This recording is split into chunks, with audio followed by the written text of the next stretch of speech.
নমস্কার প্রিয় শ্রোতা বন্ধু, বাংলা কাহিনী কথায় সকলকেই জানাই সুস্বাগতম। আপনাদের সঙ্গে আছি আমি প্রীতি, এবং আজকেও নিয়ে চলে এসেছি আরও একটি অলৌকিক পর্ব নিয়ে আপনাদের জন্যে। আপনারা শুনছেন লেখক নচিকেতার লেখা গল্প জন্মদিনের রাত। এটি প্রথম পর্ব। লোকটা ফোনে কথা বলছিল। ফর্সা, গোল আলুর মতো চেহারা, গায়ে চকচকে একটা জামা, আকাশি ট্রাউজার, মাথায় চুল কম, একটা লাল টুপিতে থাকা, গলায় ঝুলছে ক্যামেরা। প্রথম দৃষ্টিতে লোকটাকে দেখলে মনে হবে ট্যুরিস্ট, কিন্তু আপনার যদি তীক্ষ্ণ দৃষ্টি থাকে তাহলে দেখবেন ওর চোখ দুটো প্রাকৃতিক সৌন্দর্য খুঁজে মুগ্ধ হওয়ার মতো নয়, বরং প্রাকৃতিক সৌন্দর্য ছাড়া বাকি সব কিছুই খুঁজে চলেছে চোখ দুটো। কিন্তু মুখের হাসিটা দেখলে যে কেউই ভাববে যে মানুষটা বেশ আমোদে। যে হোটেলে লোকটা আছে সেখানে সে বলেছে স্বাস্থ্য ফেরাতে এসেছে, কিন্তু হোটেল থেকে বেরিয়ে লোকটা যা যা করছে তা যদি কেউ দেখত তাহলে নিশ্চিত বুঝত লোকটা স্বাস্থ্য ফেরাতে আসেনি। প্রায় 3 মাস লোকটা এখানেই পড়ে আছে। এখানকার আঞ্চলিক ভাষা টুলুটাও মোটামুটি জেনে ফেলেছে। জায়গাটার নাম কাপু। জায়গাটা বেঙ্গালুরু থেকে 450 কিলোমিটার দূরে, আর ম্যাঙ্গালোর থেকে 45 কিলোমিটার দূরে আরব সাগরের তীরবর্তী একটা বেলাভূমি। এটা উডুপি জেলার অন্তর্ভুক্ত। জায়গাটার আসল নাম কাপ, কিন্তু আঞ্চলিক টুলু ভাষায় জায়গাটার নাম কাপু। জায়গাটার বিশেষত্ব একদিকে পাহাড়, একদিকে সমুদ্র।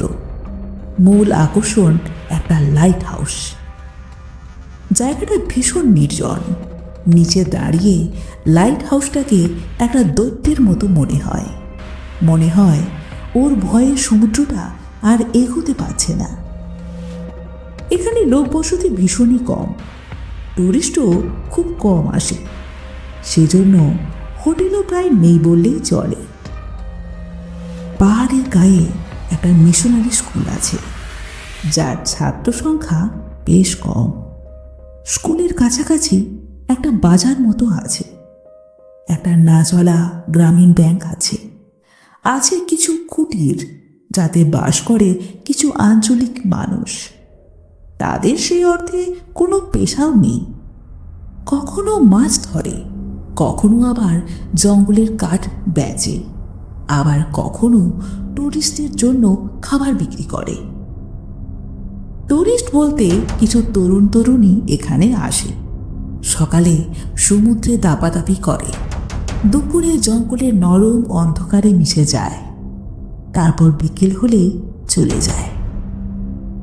পড়ে থাকে কৃষ্ণাভ মেঘের মতো বিশাল পাহাড়, সাদা ওড়নার মতো সমুদ্র, আর দৈত্য লাইট হাউস। লোকটা তখন সমুদ্রের ধারে একটা দোকানে বাঁশ দিয়ে তৈরি ফাঁক ফাঁক বেঞ্চে বসে কথা বলছিল ফোনে। দোকানটাকে দোকান বললে দোকানের অপমান হয়। চাটায়ার পাতা দিয়ে তৈরি একটা শেড, আর মাঝে একটা পাকাপাকি উনুন আছে চা বানানোর একটা বড় পাত্র আর ছাঁকনি, কয়েকটা ঘষা কাঁচের নোংরা গ্লাস, আর 5-6টা বয়েম। ভেতরে অতি প্রাচীন কিছু বিস্কুট, যাদের জন্ম তারিখ তারা নিজেরাই ভুলে মেরে দিয়েছে। দোকানে একজন আঞ্চলিক মানুষ, মাঝবয়সী, সে এখন চা বানাতে ব্যস্ত। কাস্টমার মাত্র একজন, চকচকে জামা পরা একটা লোক। এইমাত্র চা এসে পৌঁছলো তার হাতে। ঘষা কাঁচের গ্লাস এক হাতে, অন্য হাতে ফোন, সেটা এখন কানে। লোকটা ফোনে বলছে, আপনার ইনফরমেশন ঠিক নয়। এখানে ওরা দুজন ছাড়া আর কেউ থাকে না। যোগাযোগের কোনো ব্যবস্থাও নেই, মানে ওদের কোনো ল্যান্ডলাইন ফোন নেই, মোবাইলও নেই।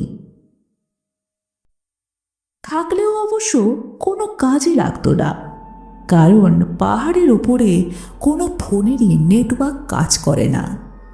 গ্রামীণ ব্যাংকের মিস্টার আয়ার আর মিসেস আয়ার মাঝে মাঝে পাহাড়ের ওপরে গেলে ওদের সঙ্গে দেখা করেন, লনে বসে গল্প করেন। আর মিশনারি স্কুলের বাচ্চারা মাঝে মাঝে ওপরে চলে যায়, তাও কদাচিৎ। এছাড়া অন্য কারোর সঙ্গে কোনো যোগাযোগ নেই।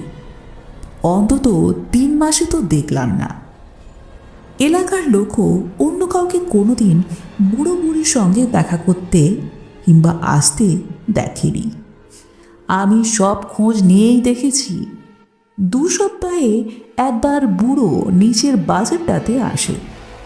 2 হপ্তার বাজার করে লোকাল একজন মুটে নিয়ে সেই যে মালপত্র সমেত ওপরে উঠে যায়, 2 হপ্তা আর নামে না। ফোনের ওপাশে অধৈর্য কণ্ঠস্বর, কেউ আসে না? কোনো পোস্টম্যান? চকচকে জামা পরা লোকটা বিরক্ত হয়ে বলল, না না, কোনো লোক যায় না। বুড়ির দৌড়াতে সেখানে কাক পর্যন্ত বসতে পারে না। স্কুলের বাচ্চারা মাঝে মাঝে ওদের বাগানের বেড়া ডিঙোলেই বুড়ি লাঠি হাতে অশ্রাব্য গালাগাল দিয়ে সবাইকে তাড়ায়। বুড়োটা সেই তুলনায় শান্ত। বুড়ি না থাকলে সে মাঝে মাঝে বাগানের ফুল ফল বাচ্চাদের দিয়ে থাকে, নইলে বুড়োটাও বুড়ির দাপটে চুপসে থাকে। ফোনের ওপাশের কণ্ঠস্বর চুপ। চকচকে জামা পরা লোকটা বলল, হ্যালো। ওপাশের কণ্ঠস্বর বলল, শুনছি। লোকটা বলল, আমার কাজ তাহলে শেষ। আজ আমি ফিরে যাচ্ছি।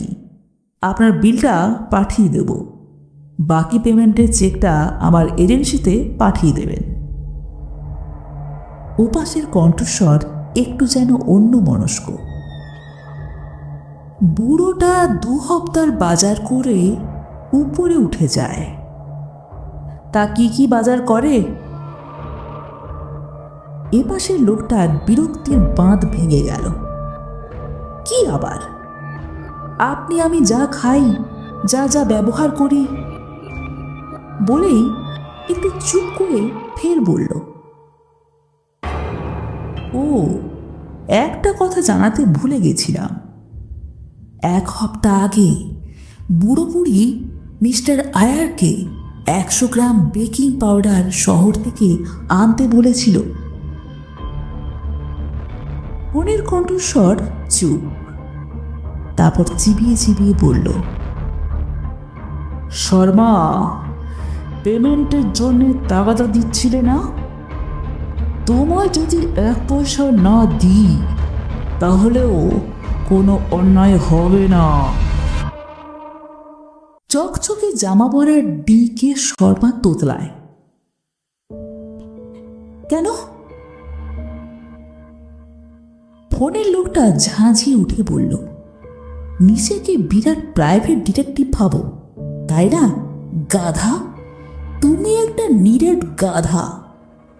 2 জন 80 পেরোনো বুড়ো বুড়ি এই জানুয়ারি মাসের মাঝামাঝিতে কি বানাতে চায়? ডিকে শর্মা আমতা আমতা করে বলে, বোধহয় কেক। ওপাশের লোকটা বলে, ইডিয়েট। কেন, জোনাথন গোমস আর মেরি গোমস কেক বানাবে? 25শে ডিসেম্বর তো পার হয়ে গেছে। তুমি তো বললে ওদের কাছে কেউ আসে না, কেউ যোগাযোগ করে না। তাহলে কেন বেকিং পাউডার, কেন কেক? অপদার্থ। কেস হিস্ট্রিটা পর্যন্ত ভালো করে পড়নি। তোমাকে 1 পয়সাও দেব না। তোমায় যাকে খুঁজতে পাঠিয়েছিলাম সেই ফ্রান্সিস গোমসের ডেট অফ বার্থটাও জানো না? ডিকে শর্মা মিউ মিউ করে। জানবো না কেন? 15 জানুয়ারি বলেই চমকে উঠে বলে, মানে মানে আগামীকাল? ওপাশের কণ্ঠস্বর একটা তাচ্ছিল্যের শব্দ করল। ইয়েস, পথে এসো। কেকটা ফ্রান্সিস গোমসের জন্যে বানানো হচ্ছে, যাকে আমরা 4 বছর ধরে পাগলা কুকুরের মতো খুঁজে চলেছি। যাক, তোমার কাজ শেষ। এবার তুমি ফিরে যেতে পারো, তোমার টাকা পৌঁছে যাবে। এবার আমাদের কাজ শুরু। লোকটা ফোনটা কেটে দিল। শীতকালে এখানে সন্ধেটা তাড়াতাড়ি হয়, বোধহয় পাহাড়ের ঘুম পায়। নিচে সমুদ্রের শীর্ষের শব্দ ঘুম পাড়ানি গানের কাজ করে। পাহাড় এখন গভীর ঘুমে মগ্ন। পাহাড়ের মাঝামাঝি একটা রাস্তায় একটা পুলিশ চেকপোস্ট আছে, তাতে একজন কনস্টেবল থাকে। আজ রাতে ছেদিলালের ডিউটি। সন্ধ্যের আগে থেকেই সে গাঁজার ধোঁয়ায় আচ্ছন্ন। তার সেই অর্থে কোনো কাজই নেই, ঘুমোনো ছাড়া। এই অঞ্চলটায় পাহারা দেওয়ার মতো কিছুই নেই, শুধু পাশের পাহাড়টায় একটা ডেয়ারি আছে। এই পাহাড় থেকে ও পাহাড়ে যাওয়ার একটা লিংক রোড আছে। ডেয়ারিটা এখন প্রায় রুগ্ন, কিন্তু একসময়ই এই ডেয়ারিটার বেশ রমরমা ছিল। সে প্রায় 30 বছর আগে। সেই কারণেই এই চেকপোস্ট তৈরি হয়েছিল। আজ ডেয়ারিটার অবস্থা হরপ্পা সভ্যতার মতো। সারাদিনে 2 বার গাড়ি এ পাহাড়ের রাস্তা থেকে ও পাহাড়ে যায়, একটা সকাল 6টায় আর একটা রাত 11টায়। তার জন্য চেকপোস্ট বা গার্ডের কি প্রয়োজন? এই যুক্তি সাজিয়ে নিয়েছে এ যাবৎ চেকপোস্ট গার্ডরা। তাই গাঁজা খাও, ঘুমো। চেকপোস্টের বিরক্ত গার্ডদের ভাষায়, খাও, ঘুমো, বাত্তি বোঝাও। ছেদিলাল সেদিন যখন তার লোকাল দোস্ত রাজনের ঝুপড়িতে বসে আলু পোড়া দিয়ে গাঁজায় দম মারছিল, তখন কালো রঙের একটা সুমো গাড়ি নিঃশব্দে গুঁড়ি মেরে পাহাড়ের অন্ধকারে উঠে গেছিল। সেটা বোম ভোলা ছেদিলাল জানতে পর্যন্ত পারেনি।